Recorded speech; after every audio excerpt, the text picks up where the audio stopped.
And we're live. Welcome back to the Rome Show. I'm the host, called Rome. How you doing? Thank you so much for having me. I'm doing well. How are you? I'm doing good. I seem to be working hard.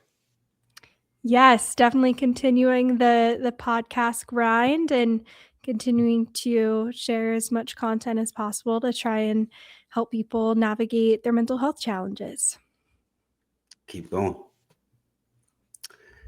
And so it's a new year. I had you on the show last year. When you look at mental health in 2026, what's the biggest issue people don't realize they're struggling with yet, but will be forced to face soon? I think it's hard to give a blanket prediction for everyone. I think that everyone is in a really different stage of their life, whether they're in high school or navigating college or their first job or getting more settled into their career. Like everyone is truly in such a different stage of life that the mental health challenges they'll be navigating will be so different. I think across the board, all of us are struggling with what the world looks like today and how to balance empathy and understanding of what people are going through with also being present in our own lives and taking care of our own mental health. I think that can be a challenging balance to strike as we see how many people are struggling in 2026. I think we're seeing like interesting legislation happening when it comes to social media and adolescent mental health. And how that is becoming really a priority for people to be aware of, whether it's phones in schools or the age that you're allowed to access social media, what aspects of AI can you utilize?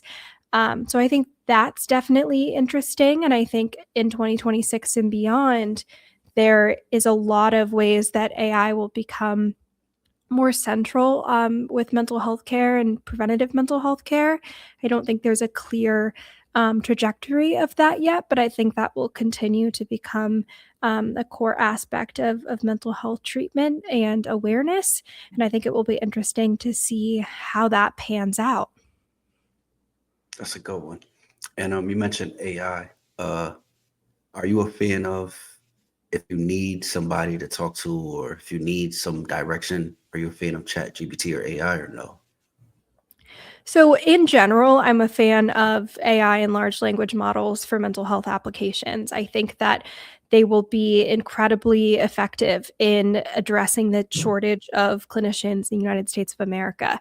We don't have enough therapists to see the number of people that are struggling, and the number of people that are struggling only continues to rise. And we have really fascinating preliminary evidence that chat models, not ChatGPT specifically, but when trained correctly with the correct guardrails and supervision in place, can outperform or perform as well as licensed therapists. And I think there's a lot of mental health care that comes before crisis intervention. So when you hear people talk about the risks of AI and mental health care, the risks of going to ChatGPT, I think we forget a lot about what mental health education looks like and preventative work looks like. And so I think there's a lot of applications there that will be really helpful for the general population.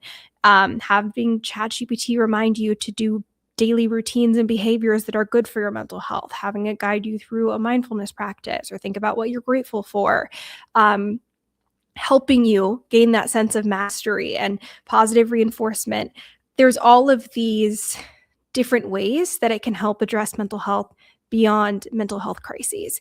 And for the small percentage of people that are in a mental health crisis, it continues to be incredibly important to have them getting care from real humans and actual clinicians, because we don't currently have the guardrails in place to use ChatGPT or Claude or Gemini or whatever large language model you're using in a mental health crisis.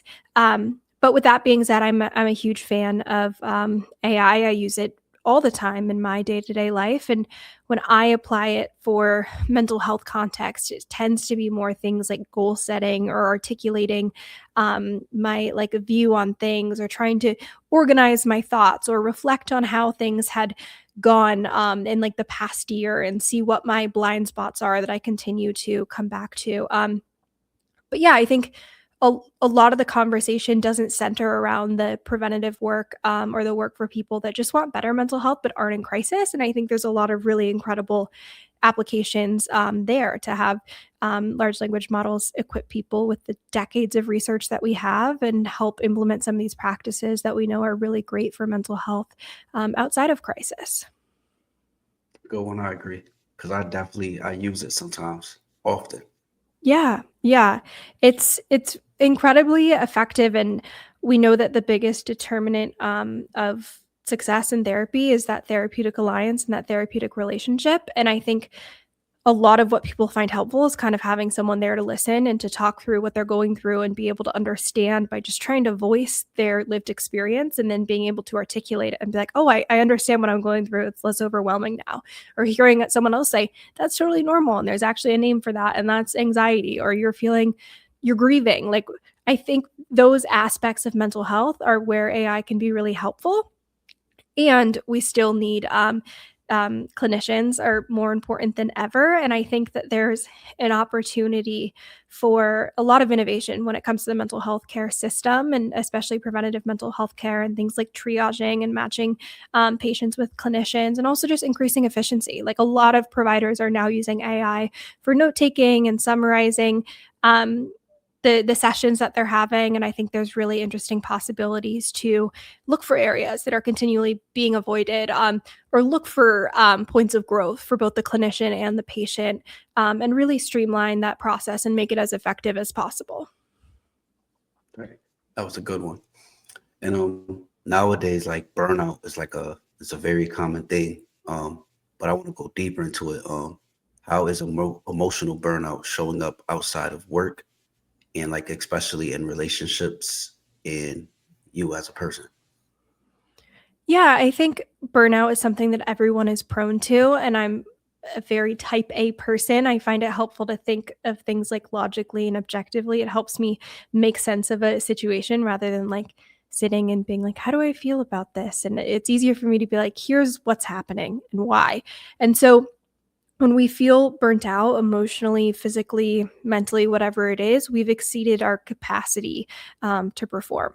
So we can no longer continue at this rate. Like, we've exceeded all the energy that we have to give. And I try in my own life to be really conscious about my trajectory when it comes to the energy that I'm consuming on like a weekly basis. So if nothing crazy happens, if there's no stressful thing that comes up at work or argument with a friend or scary news story, will I end this week in a slightly better spot than I did last week when it comes to my mental health? Like, do my habits and routines and relationships and work, do all of those keep me in a good spot?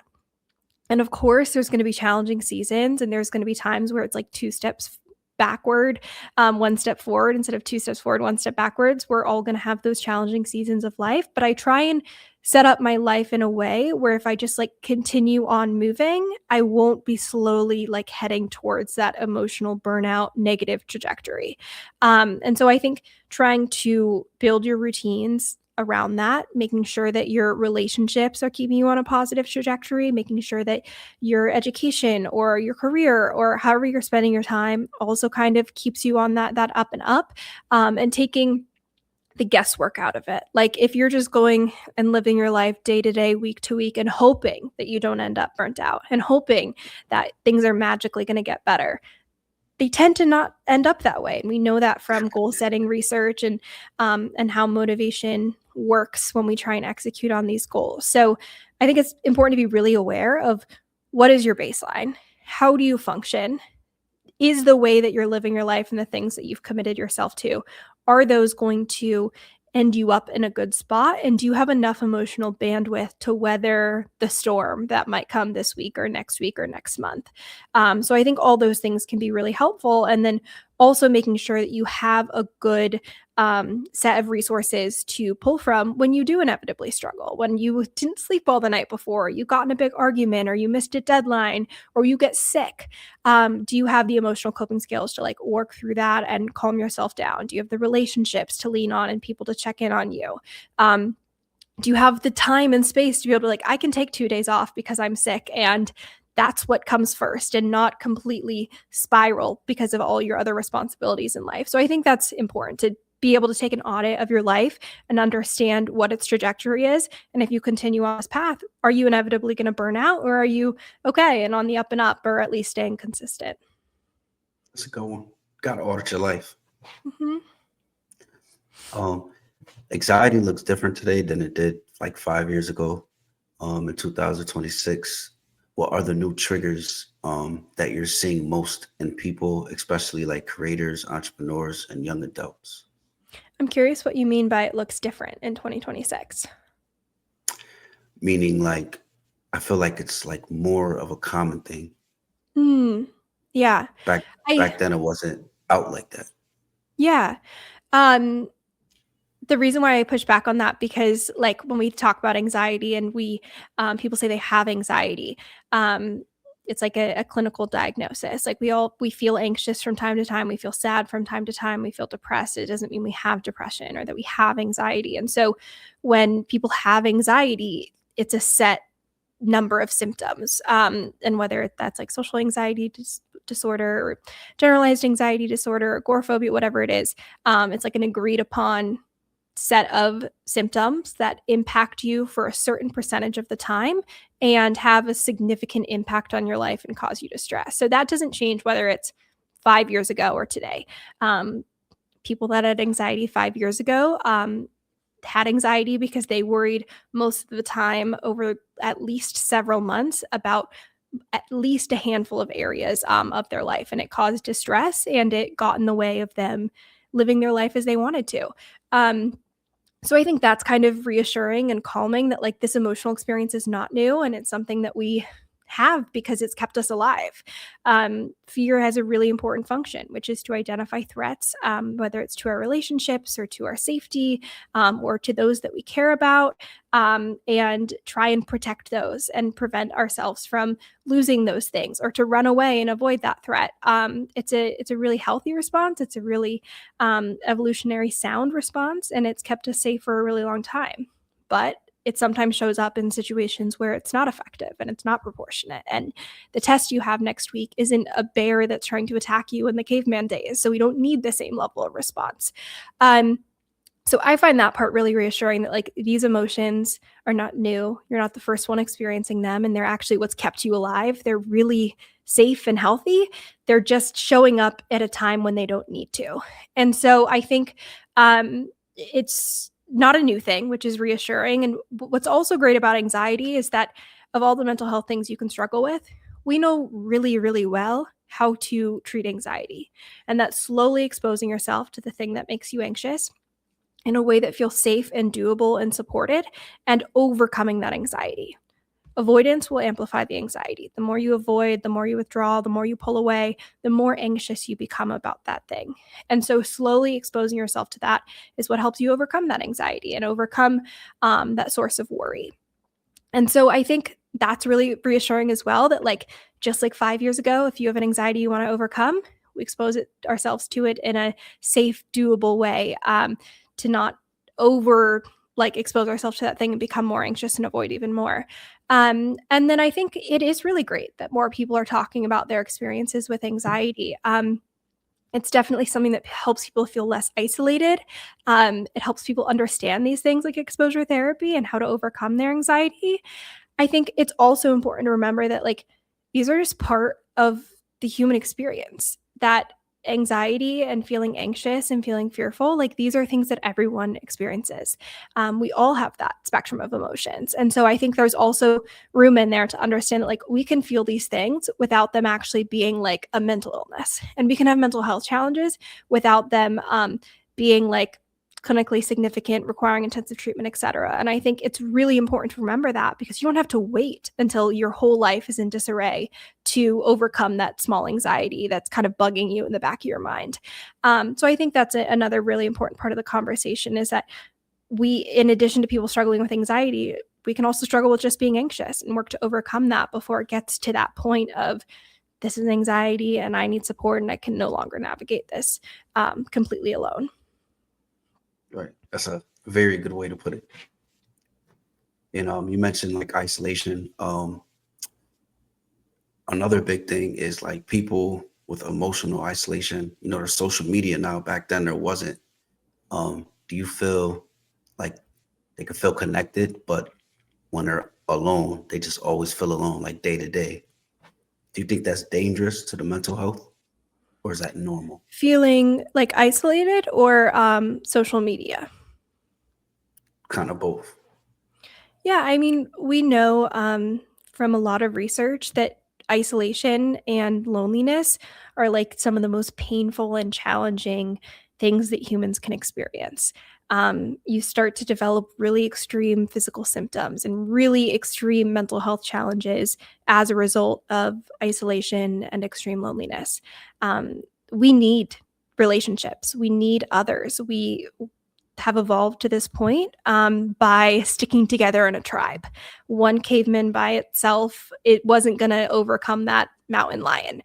It was the 10 cavemen that stuck together and worked together and hunted and gathered and collectively worked to scare off that mountain lion that kept them alive and made it to the next generation. And so we are fundamentally wired to need relationships and to want relationships. And so when we don't have relationships, when we don't feel seen and heard and connected, we have a really aversive response to that, which is feeling lonely and isolated and sad. And what's really challenging about loneliness is that even though we know logically that, like, I'm feeling lonely, I'm isolating, I'm not spending enough time with people as I should, the way that we emotionally respond to loneliness is wanting to withdraw more. And so rather than feeling lonely and being like, I know this is because I'm not spending time with people, so I now feel driven to go and make new friends, we feel lonely and we say, I know this is because I'm not spending time with people. And actually, the urge is to withdraw and avoid and talk to people even less. And so that's really challenging because you have to do the opposite of what your brain and body is telling you to do. And it's also really painful. And it makes sense that it's uncomfortable because, again, as humans, we're supposed to have relationships and be connected and feel seen and understood. And so I think that's a really important signal. And sometimes we just see that as like a huge negative that people are lonely or they're isolating. But if you feel lonely, if you feel that lack of connection, it means that you care about others in your life and you want to have that sense of being seen and understood and heard, and you're not getting that need met. So there's like a point for the emotional awareness and also a point for appreciating those that are in your life. I think thinking about that as a signal rather than just like this thing that's happening to people with for no reason, it's a helpful sign to be aware of. Um, and then the social media piece, I whenever the conversation is about like social media or AI and how this is causing all of these potentially new phenomenon to occur, especially in Gen Z, I don't think it's new. Like people felt lonely before social media and they will feel lonely after the social media wave comes and goes and it turns into AI digital agents that interact with each other and we don't have to post because our avatars do it themselves when they interact in La La Land. So I think these things are not new and they will continue to evolve. But social media can make it worse, right? Like some aspects of digitally interacting with people, like continually consuming your favorite content creators or seeing someone's content online, like a family or friend, it simulates that connection. And so you might inadvertently give yourself more of a buffer and allow yourself to become more isolated if you didn't have those like extra little pieces of contact that now kind of trick your brain into being like, I'm interacting with people more than I actually am. But we do know that social media and all of these amazing digital ways we can connect with people can benefit our relationships. Like able to talk to my family every single day because I have text messages and phones and I can see what they're doing on Instagram. Like that wouldn't have been possible whatever number of years ago. And so it allows me to strengthen and maintain that relationship even though we live across the country from each other. So it's kind of two sides of the same coin. I think can exacerbate issues that are already there. It can also help strengthen relationships that already have a healthy foundation. And similarly, with the loneliness, it can cause people to compare to others or see relationships that they wish they had in their own life and feel more isolated and alone in that experience. But it can also do the opposite and see people posting online like, I feel lonely, I'm struggling with this. You're not alone in that experience. Or learning about that loneliness drives us to isolate more and that we need to do the opposite instead, and then potentially motivate someone to get offline and have that interaction. So I think it's none of these things are new phenomenon, but I do think they can exacerbate issues that are already existing in mental health. Very, very good way to put it. Um, Another thing is like healing, whether it's like anxiety or whatever you're healing from. Many people feel stuck despite doing like the work of actually healing.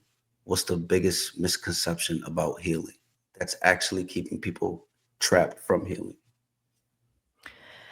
I mean, I think everyone will be at a different spot in their journey, so it's hard to say, like, here is the reason why everyone feels stuck, and here is the reason why people aren't making progress. I think that if you're thinking about healing as a thing that you can be stuck in, um, I probably would like disagree with that framework. I don't think that there's a destination when it comes to healing. I think that our mental health and physical health are constantly evolving, and there are things that we can do that make it better and worse, and we can have goals for ourselves, and it's best if those are external. Like, I want to sleep a certain number of hours a night, and I want to spend this many days this month spending time with friends, and I want to go to therapy this many times in the next 6 months. Like, those things tend to be much more effective when it comes to trying to improve our mental health, but also our physical health, versus being like, I am not healed, so I want to be healed in 6 months. Like, what does that mean? Like, we don't know. And there's also no such thing as being healed. Like, I think thinking about it instead is like, just like our physical health, this is this thing that's constantly evolving and changing based on our lived experiences and the choices we make, and the people we surround ourselves with. So I think that's one thing to keep in mind, that it's not just like a destination that you'll someday get to and magically feel a certain way. Um, I think as well, we get so caught up in our current state, and whenever we're focusing on a big goal, or a big shift, especially with our mental health, when we see progress with that, it's going to be so minute. And I noticed this during the year and a half that I was in intensive treatment, where I went in suicidally depressed, at like the lowest of lows. I had taken a medical leave of absence from high school because I couldn't make it through the school day without debilitating panic attacks. I was living in a mental hospital on the East Coast, like truly at rock bottom when it came to my mental health. And yeah, there were little moments along the way where I was like, "Oh, I woke up this morning and didn't immediately feel depressed. Like, that's new. That doesn't normally happen." Or, "Wow, I'm feeling really seen and understood in my relationship with my parents. That's progress." Or, "Hey, I know how to overcome that anxiety attack. It's not something that controls me." So there were those small moments, but it really was like a year and a half into treatment. I kind of was like, "Whoa, I'm not depressed and I'm not anxious, and I have built this life worth living that I set out to build. And what everyone said would happen is true." And I have done this complete 180 when it came to my mental health. And you don't notice it in like the day to day and the week to week, but then in hindsight, you're like, wow, I've made so much progress and things are so different. And so I think it's important to do whatever you can, to catalog and measure those moments of growth. I'm a big fan of like habit tracking, and these external markers to be able to show that progression, whether it's with your mood, or your routines or your responsibilities. Some people love journaling, so they can kind of see the headspace that they were at.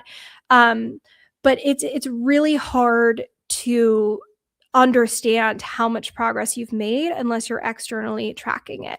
And we tend to undersell the growth that we've made and the progress that we've made. And just like the way our brains work, it's really difficult to accurately recall that. And so understanding that like weakness of the mind and overcoming that and doing things to make sure you're tracking and celebrating aspects of your growth can help you from feeling stuck.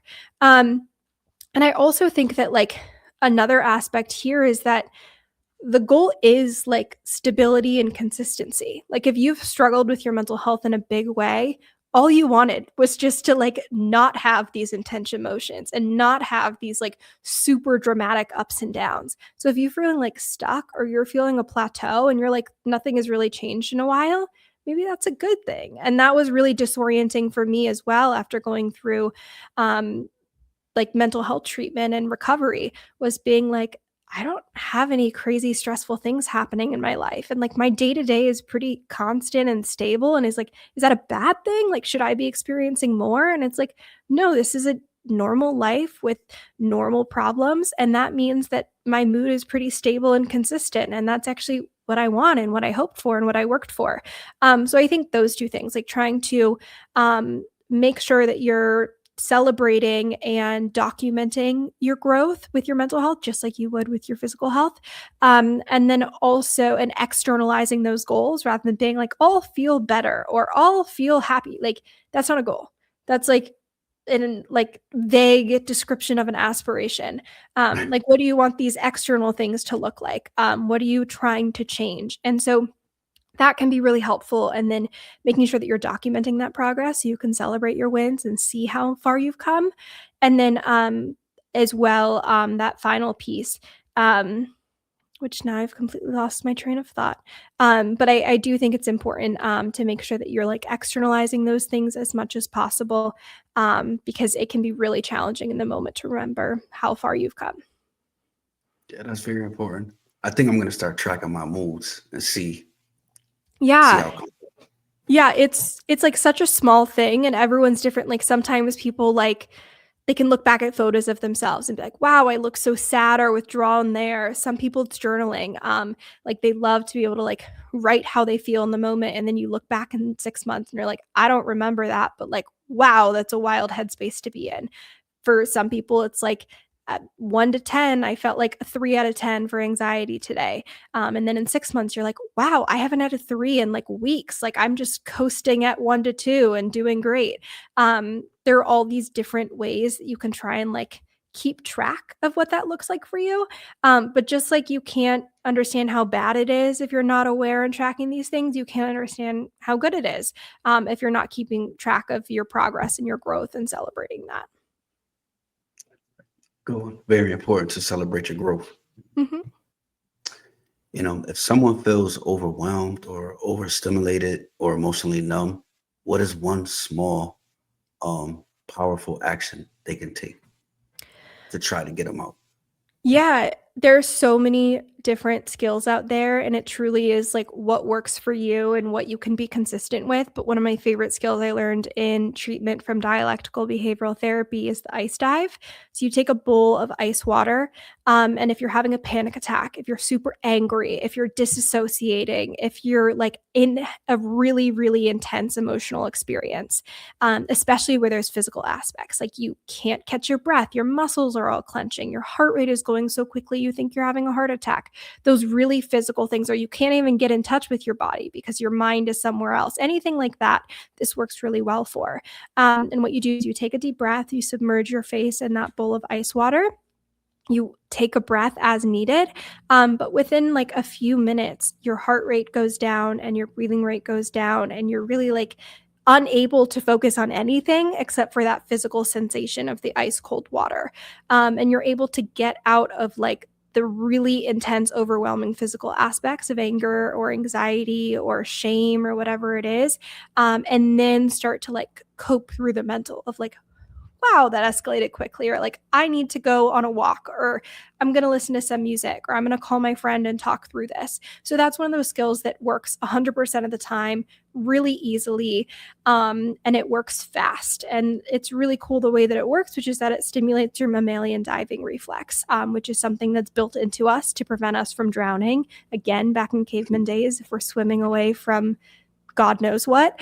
And so our vagus nerve runs underneath our eyes. And so when that comes into contact with cold water, it says to our body, we need to conserve as much oxygen as possible. We can't keep our heart beating this fast because I don't know when I'm going to come up for air. So we got to like slow things down as soon as possible. And your body doesn't know if your heart rate's high from running away from an animal and swimming or from the anxiety attack. So it really quickly brings down that breathing rate and brings down that heart rate. which both are some of the most distressing experiences for people when they're having anxiety. It's like, it's not just mental, it's physical, and I can't control the physical. And so now I'm so much more anxious.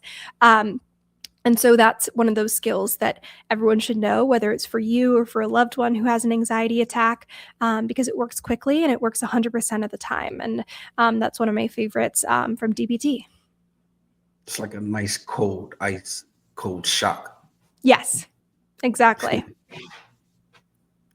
For the people that is going to listen to this and for the people who's going to watch this, if they feel behind in life or struggling silently or questioning their purpose, what do they need to hear? What would you tell them?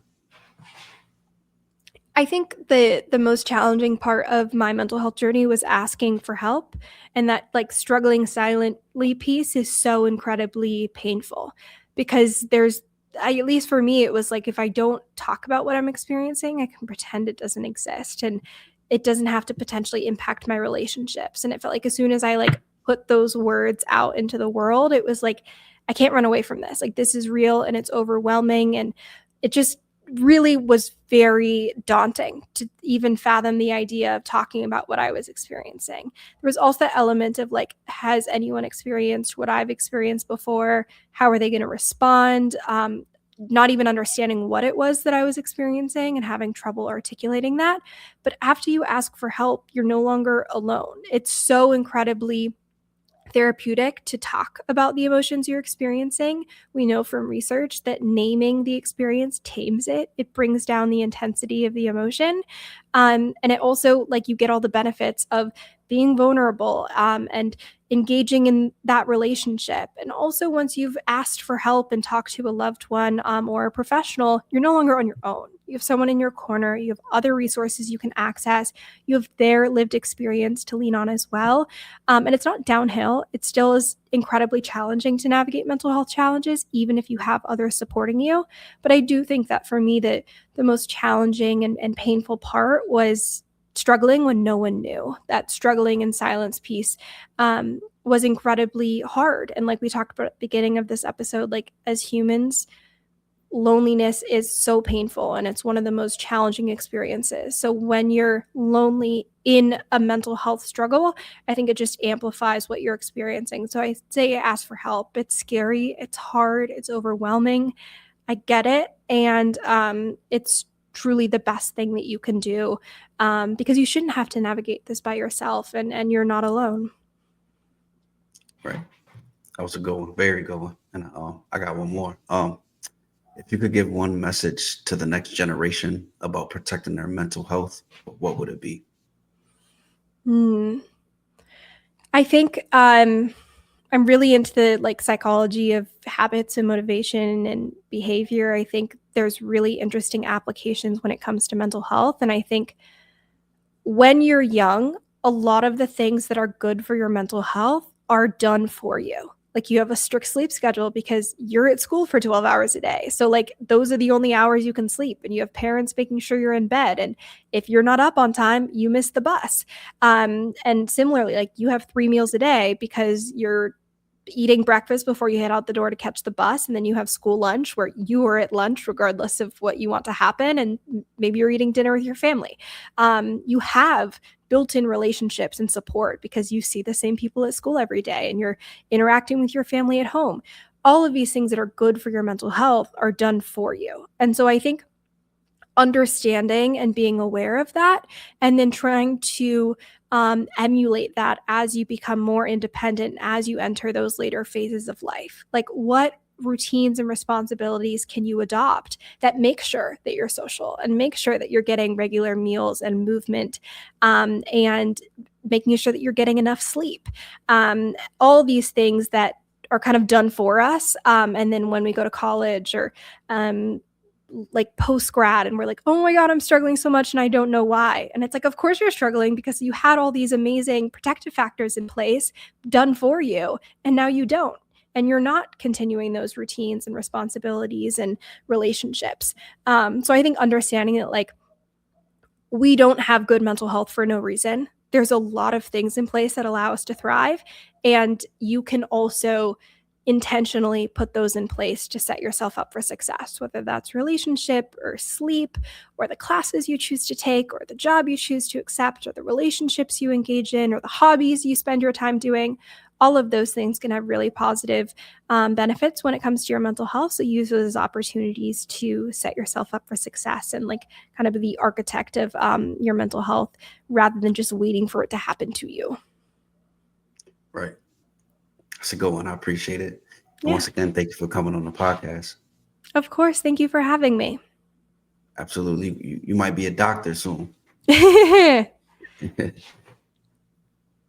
might be a doctor soon. I hope so. Would love to go to grad school and keep continuing to study psychology. Definitely. Well, I appreciate it. Don't mind the tagging. I'm gonna be promoting this episode a lot. This was a good one.